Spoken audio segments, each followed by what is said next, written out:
Good afternoon, brothers and sisters. Is it going yet? Yes, it is. Let's get in here and find out why we don't have to trust God since man explained everything to us. What are what are the three accounts of Saul's conversion? Low points to the increase in the three accounts with respect to Saul's call to mission. From call Christ to Ananias and call to mission Ananias to Saul. In Acts 9, to announcement of the mission, Christ to Saul in Jerusalem in Acts 9, to immediate mission, Christ to Saul from Damascus in Acts 26. All right, let's go see what Mr. Baylor University has to say. Let's make it a little bit bigger, and a little bit bigger, and a little bit bigger, and one more time. Repetition for a reason. Institute for Faith and Learning at Baylor University. These are the Freemasons that teach the preacher means. By Timothy, whatever that word is. In the book of Acts, Luke emphasizes Saul's unexpected encounter with Jesus on the road to Damascus by repeating the story 3 times. Jesus' message to Paul in that story deserves our full attention, for it contains the entire gospel in kernel form. Yeah, let's just simplify it. Let's simplify the already perfect. Let's make perfecter what is already perfect. All right. It deserves our full attention. The message deserves our full attention. The encounter with Jesus on the road to Damascus deserves our full attention. Paul's unexpected encounter with Jesus on the Damascus road was a pivotal moment in the history of the early church. Jesus Christ's death and resurrection wasn't. His encounter with Paul. In the book of Acts, Luke emphasizes the story by repeating it 3 times. First in a narrative form, 1 to 9. Later in 2 speeches, 22, 3 to 11, 26, 4 to 20. While it is not the only story that Luke tells 3 times, it is, according to Craig Keener, whatever, is the longest substory within Acts' longer plot. For years, scholars have struggled to understand why Luke tells the story as he does. Even today, this remains a crux interpretive, crucial and difficult point of interpretation in Acts research. Can't we just read it? What have we got to interpret it? Can't we just read it? Okay. In this article, I will take a fresh look at how the Damascus Road encounter is presented in the book of Acts. I will begin by noting where Luke positions the 3 accounts within the larger work. Then I will explore how Luke varies his descriptions as he reads the story, paying close attention to how Paul's pre-encounter persecutions, the heavenly light that appears, and Jesus' message to Paul are developed as the story is retold. I will conclude with some reflections on what we can learn from the way Luke has communicated the story of Jesus' appearance to Paul on the Damascus Road. Before we take a look at how Luke tells the story, we should first notice where each account is placed within the book of Acts. Oh, using chapter markers as a rough guide, we see that Acts 9 is found at about the 1/3 mark. Acts 22 just passed the 3/4 mark. Wait a minute. I thought we was going to take a look at where each account took place. Oh, is placed. Okay, well, first of all, let's find out where the account took place on the Damascus Road. Okay. Tell you what we'll do.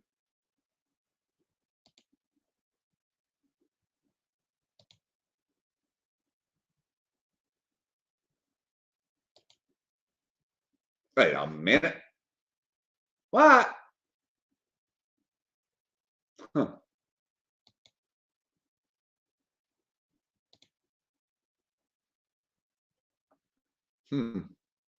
I'll be doggone.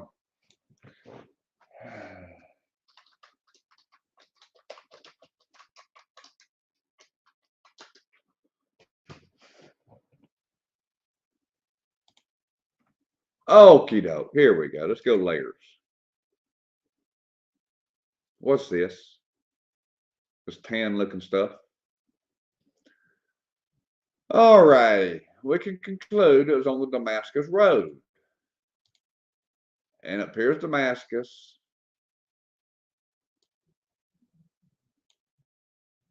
Okay. Now we see it's kind of in the desert. All right.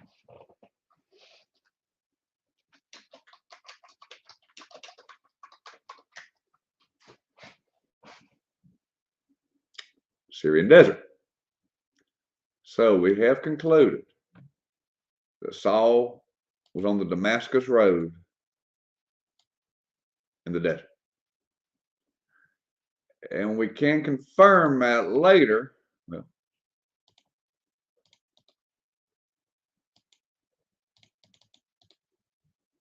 we can confirm by that it's in the Syrian desert.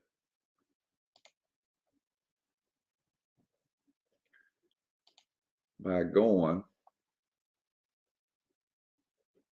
here.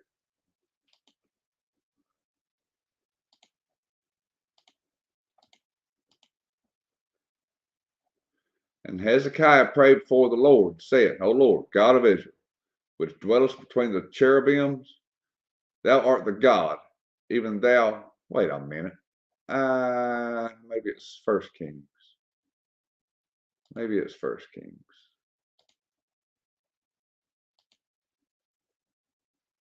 19, 15. Yeah. And the Lord God said unto him, Go, return thy way to the wilderness of Damascus. Well, you kind of got me there.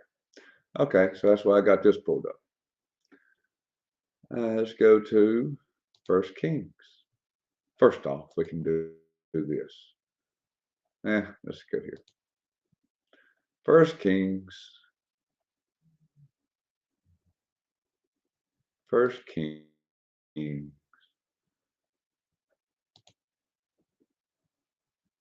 How do we do this? 19. Does it go by itself? Here we go. Okay. It did. It did say, where was it? 14. Wilderness. What are we going to do about that?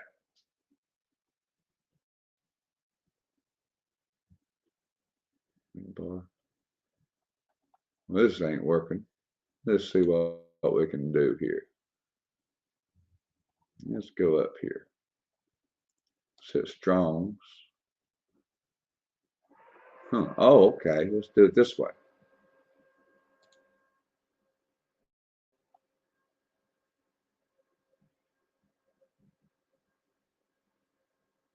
The wilderness. Okay. Masculine now. Struck.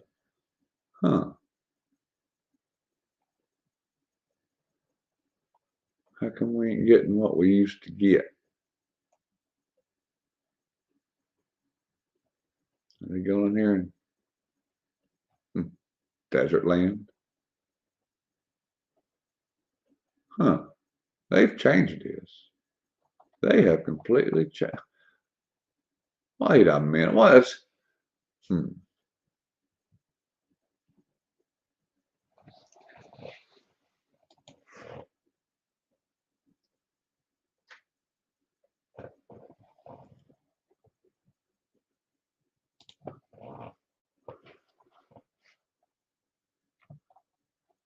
All right. Well, they completely changed that.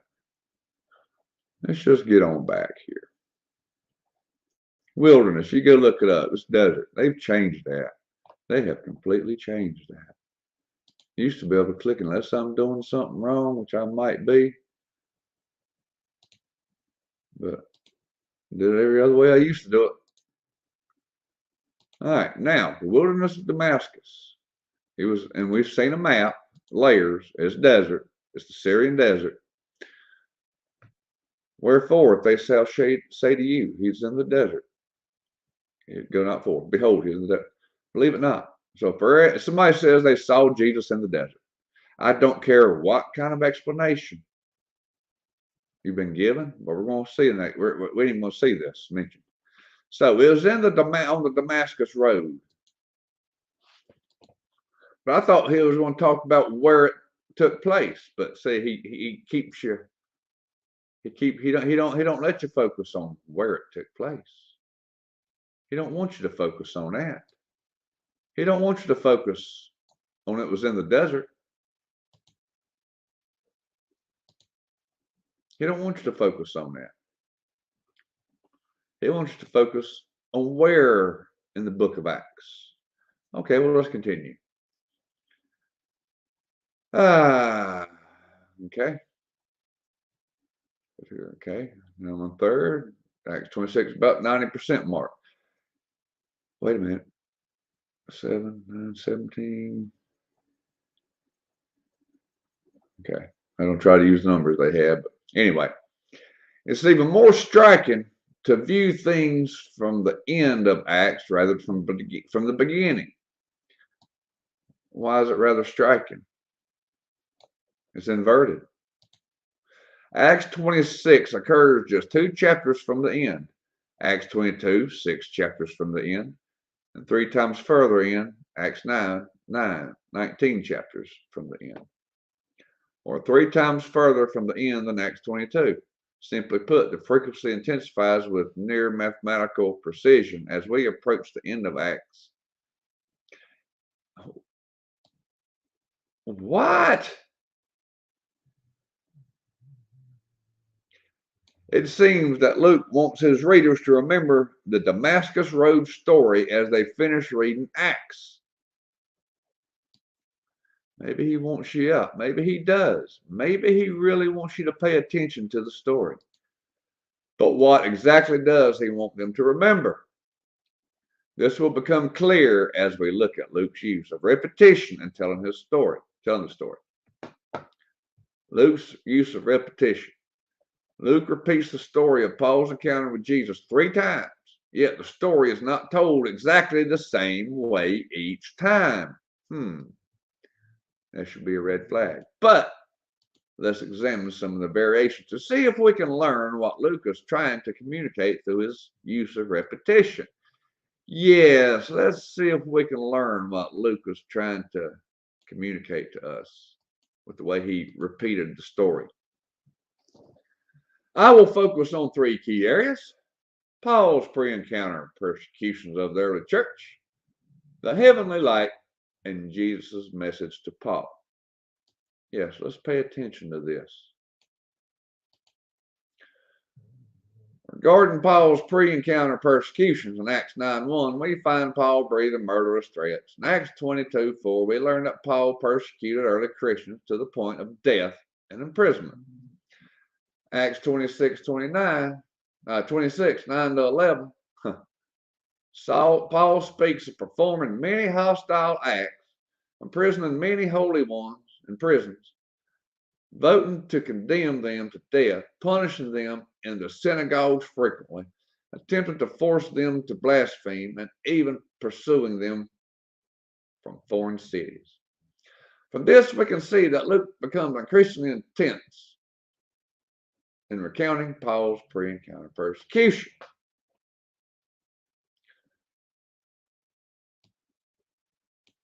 Paul speaks of performing many hostile acts, imprisoning many holy ones in prisons, voting to condemn them to death, punishing them in the synagogues frequently, attempting to force them to blaspheme, even pursuing them from foreign cities.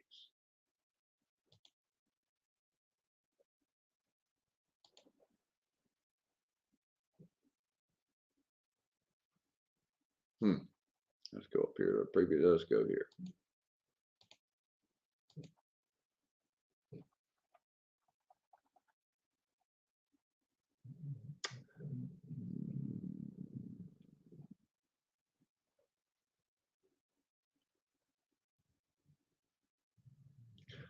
Wherefore, behold, I send unto you prophets and wise men and scribes, and some of them you shall kill and crucify, some of them shall you scourge in your synagogues, and persecute them from city to city, that upon you may come all the righteous blood shed upon the earth, from the blood of righteous Abel unto the blood of Zachariah the son of Barachias, whom ye slew between the temple and the altar.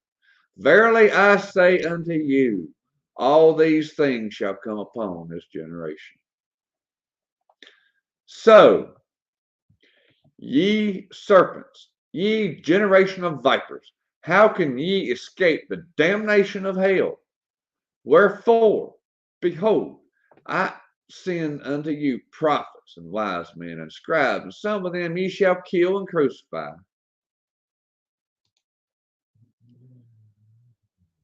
Earn up Paul's persecutions, the punishment of death, kill and crucify.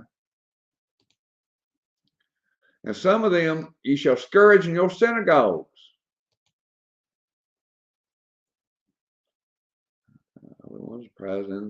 Punish them in the synagogues frequently,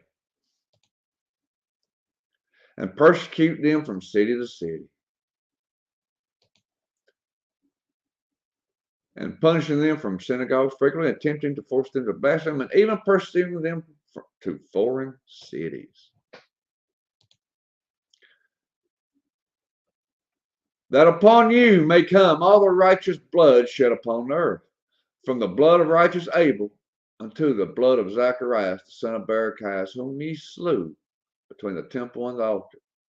Verily I say unto you, there's that phrase again, all these things shall come upon this generation. Ye serpents, ye generation of vipers, how can ye escape the damnation of hell? Let's continue.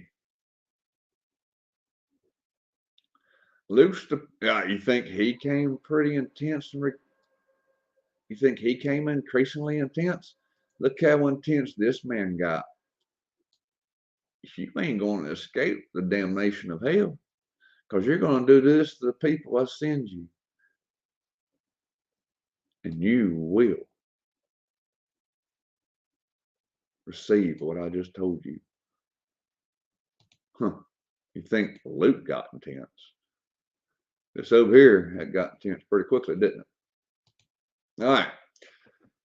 Luke's depiction of the heavenly light also develops through the three accounts. The light's brightness grows from a light to a great light to a light brighter than the sun at midday. The light scopes increases from flashing around Paul to shone around, wait, where was it? Flashes around Paul, to shone around Paul, to shining around Paul and his companions.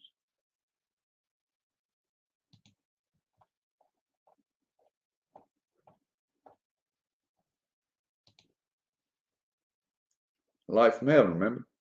There was a light from heaven.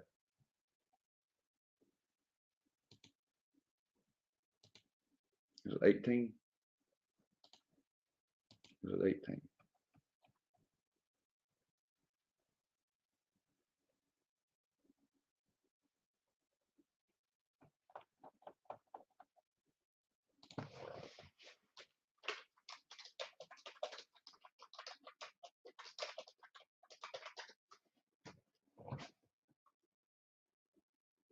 Ten 18.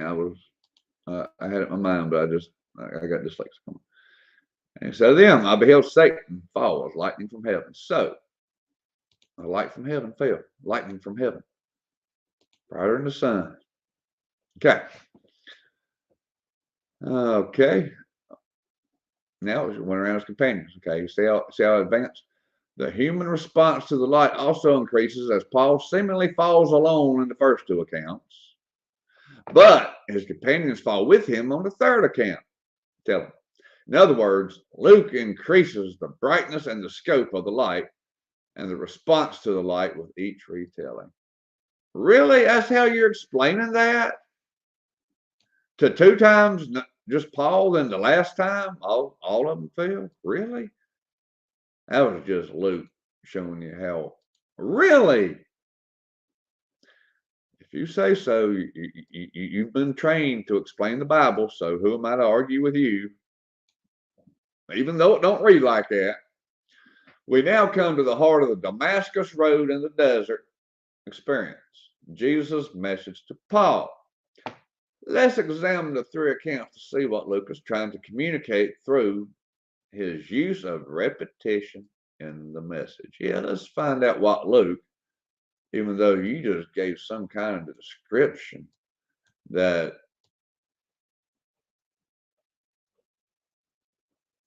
I don't understand what you're trying to get at. Okay, in Acts 9, Jesus' message consists of the cryptic statement, you will be told what to do, you will be told what you are to do. The Greek phrase translated what is used here to introduce the answer to an indirect question. From the context, it is clear that Paul's question must have been, what must I do? Wait a minute.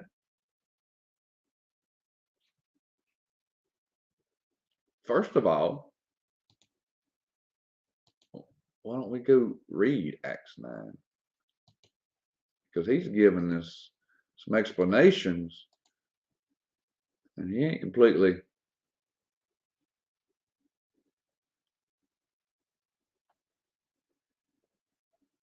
what was it? Okay, whoa. To an unasked question, you'll be told what you are to do. The Greek phrase what is used to introduce the answer to an indirect question. From the context, it's clear that Paul's question means, what must I do? From the context, okay. All right there. What will thou have me do?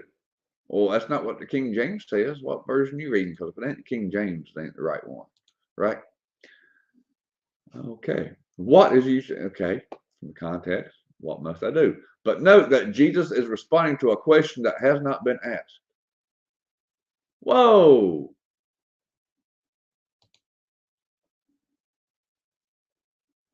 And he trembling and astonished said, Lord, what wilt thou have me do? And the Lord said unto him, arise and. Well, right there, he just asked a question. The Lord gave him an answer. So how can you sit there and say the question was not answered, asked? Okay, let's read on. Okay. But note that Jesus is responding to a question that has not been asked. What must I do? And he trembling and astonished said, Lord, what wilt thou have me to do? The Lord said to him, arise and go to the city, and it shall be told thee what thee must do. That's what he wants you to do. Arise and go to the city. Okay.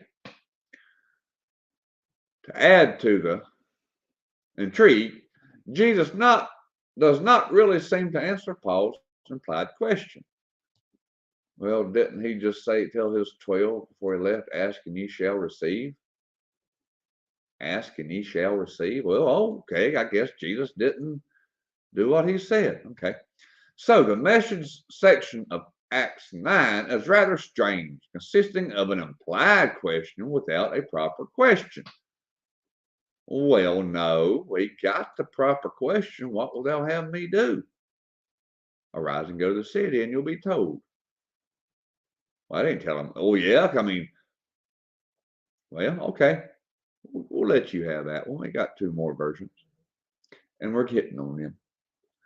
In Acts 22, Paul gives voice to the question we are expecting. We are expecting in Acts 9. What am I to do, Lord? Give voice to the question we're expecting in Acts 9. Well, he just gave that voice to that question because he asked that question. Okay.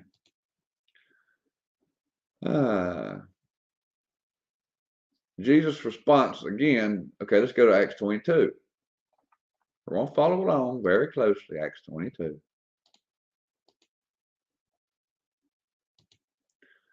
22:10. Jesus' response once again defers the full answer. So he's confusing them. He's giving them little breadcrumbs. Defers the full answer. Get up and go to Damascus, and there you'll be told everything that has been assigned to you to do.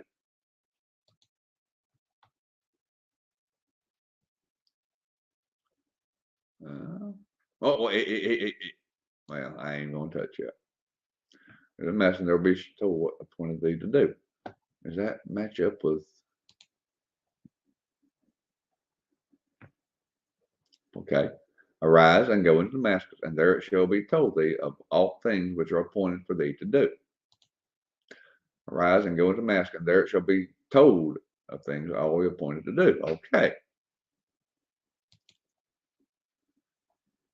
Everything is assigned for you to do. So in Acts 22, we get to hear Paul's question, but we still don't know exactly what the messages Jesus had for him. So Lord's just stringing him along. Lord's just playing with him.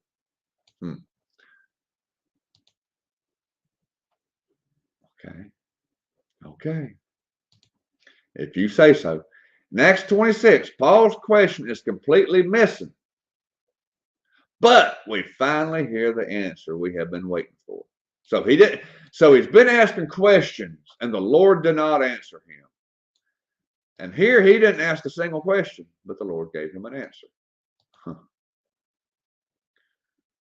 But get up and stand on your feet, for I have appeared to you for this purpose, to appoint you to serve and testify to the things in which you have seen me, and those in which I have appeared to you. I will rescue you from your people and from the Gentiles,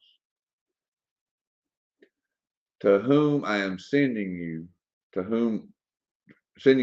open their eyes, so that they may turn from darkness to light and from the power of Satan to God, so that they may receive forgiveness of the sins and place among those who are sanctified by faith in me. So let's go up here and look at Acts 26. Let's go in here and look at Acts 26. So in Acts 26, he didn't ask a single question. And when he was told to go to the city, the red words was told to go to the city. Okay, let's go read Acts 22 because it's the same. What will you have me do? Arise, and it will be told you what to do. Okay, when he arrived and asked about men, have we go? Okay, so I showed the sight. He said, our fathers chose thee. Okay, bear witness. It came to pass in Jerusalem. So I make haste to get out there quickly. So where was his teaching? Why wasn't he told?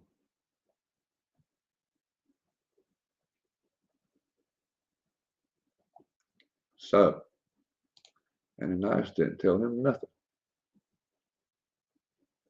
Go to Damascus.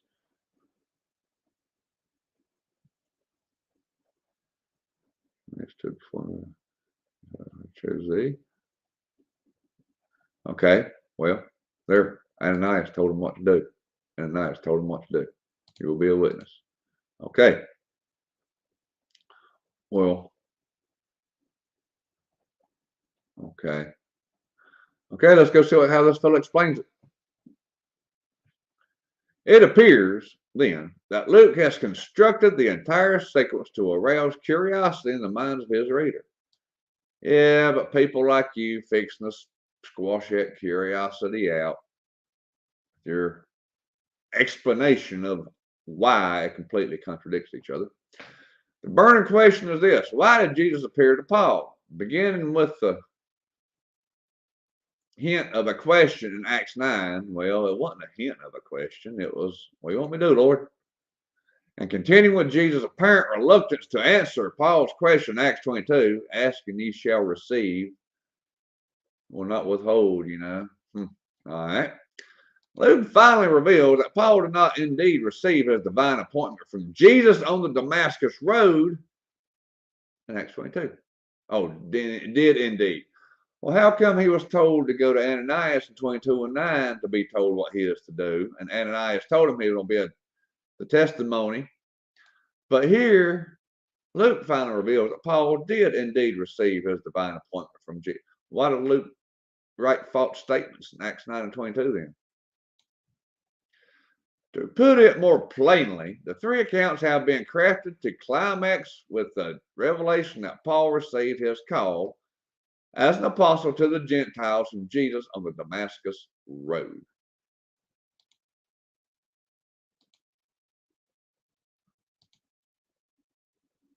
Okay, really? That's what you're telling us? Really? We can, what? Okay. Put it more plainly, the three accounts have been crafted. The crafty fellow that I am.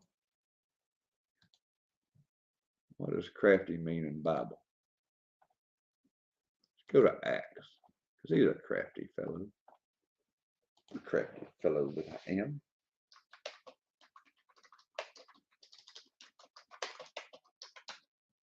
I just want to make sure I'm not being crafty.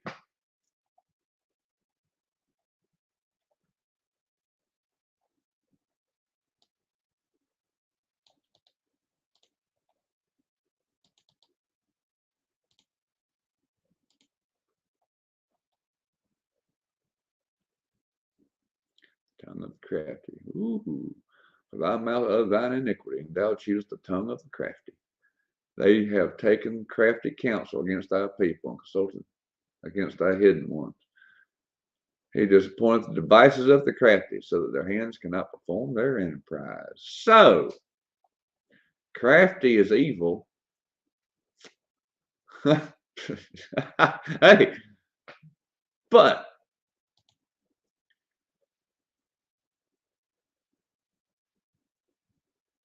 and the three accounts have been crafted, climax with a revelation that Paul received his call as apostle to the Gentiles from Jesus in the desert.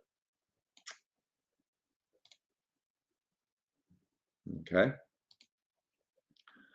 What can we learn from Luke's presentation? Through the use of repetition, Luke has made every effort to draw the reader's attention to the Damascus Road encounter between Jesus and Paul. As one nears the end of the book, the story should be ringing in one's ears. It should be. As it is repeated with increased frequency, with more intense depictions of Paul's persecution of the early church,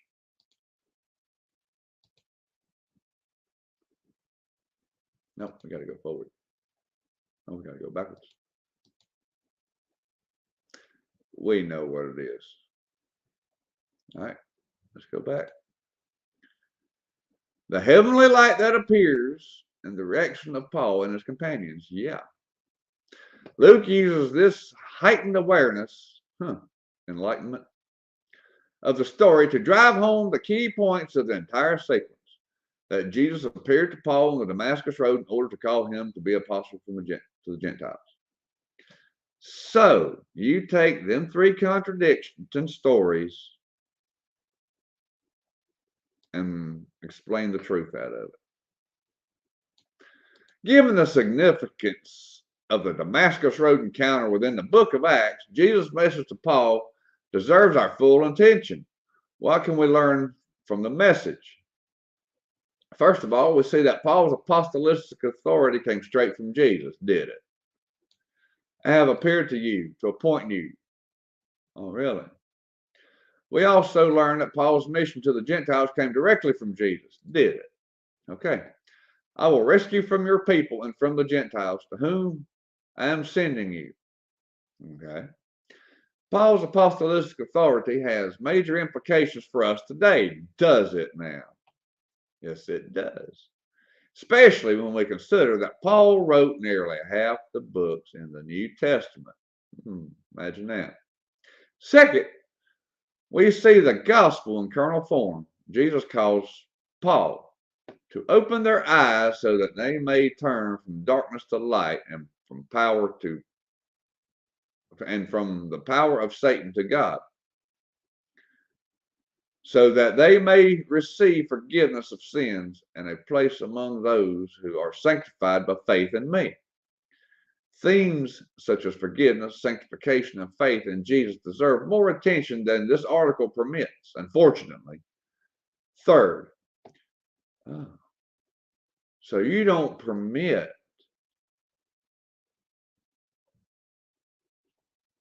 the attention Jesus deserves. You just permit an explanation to why the stories differ.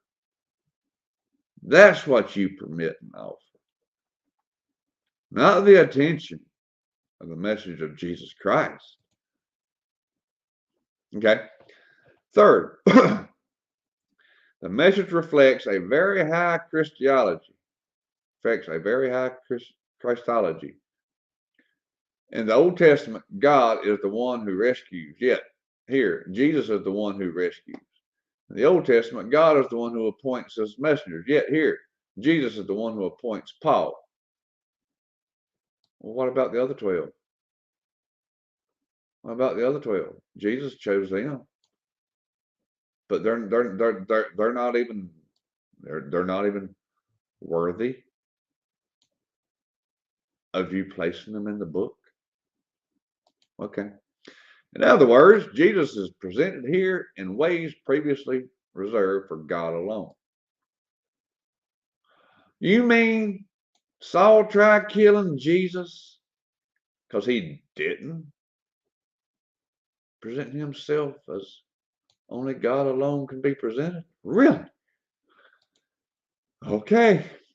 Finally, Luke's use of repetition in the three accounts of the Damascus Road encounter should remind us of how carefully the book of Acts has been constructed by an architect, a crafty architect. Luke was intentional in presenting the story of Paul's encounter with Jesus on the Damascus Road in such ways that the reader is drawn to the message. Or the message.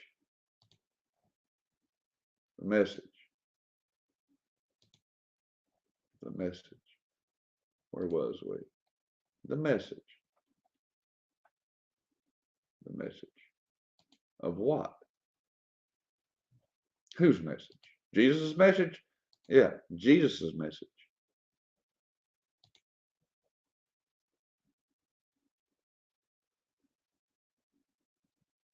Jesus' message.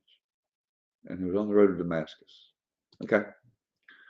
Luke's use of repetition should also inspire us to study the book of Acts in detail, but it don't. May we dig deeply into the message that Jesus had for Paul on the Damascus Road,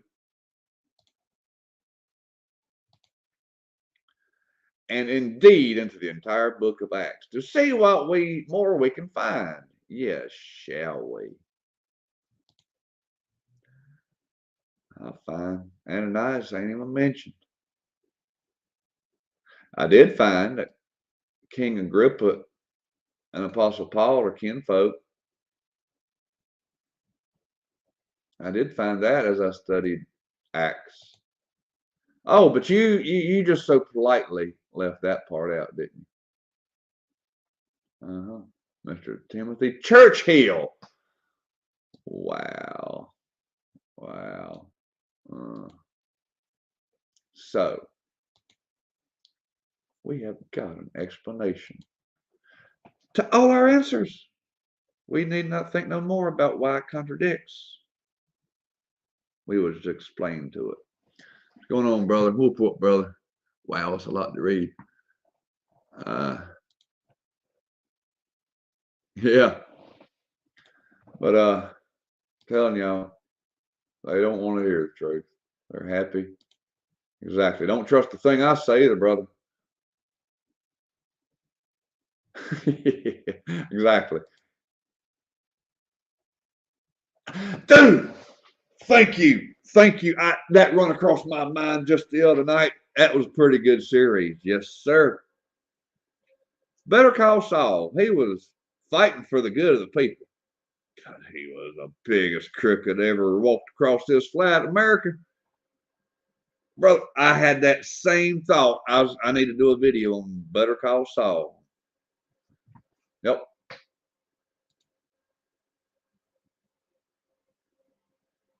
Gaining wisdom. How you doing there? Brother, sister, I'm sorry. I hope, well, there's one person in.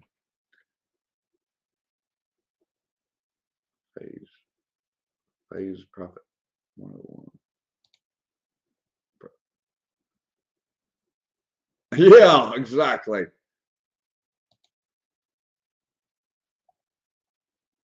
That's a lot. Well, we hit them all. Yeah, they do. They do.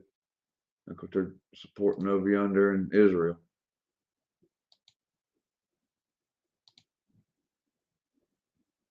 See, that man says read stuff backwards. It makes more sense. Well, no. Yeah, Israel's murderous little freaks, man.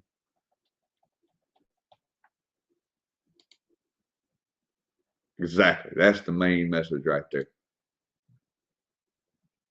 Yeah, I know, man. And Saul, Better Call Saul was a better series than Breaking Bad. I couldn't stand Breaking Bad. First, and I kind of got sick of Walter because his pride. He thought Heisenberg was the man. Dude, you just got lucky. But anyway, yeah. That's the main, oh, wait. That's the main message right there. Never trust a man, but man has put their faith in man. Well, I'm going to get out of here.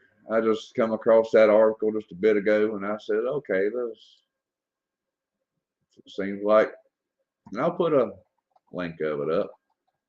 But this man explains it. And he said, yeah, in order to get you studying the book of Acts more deeply, so what you can find. But y'all never do. The last one. Yeah. God bless you, Squanch. Whoop, whoop, brother. I'm praying all will pay attention to what he just said right there. Never trust a man. Woe man, trans man, that ain't a man. Yeah, exactly. Well, oh, watch movie. Yeah, that dude says read it back in backwards context. It makes it more. No, it don't. What is it? Nobody. I'll have to see if that's on that Peacock or Netflix. That's the only two Son's got. God bless y'all. Remember this right here. Never trust a man. God bless.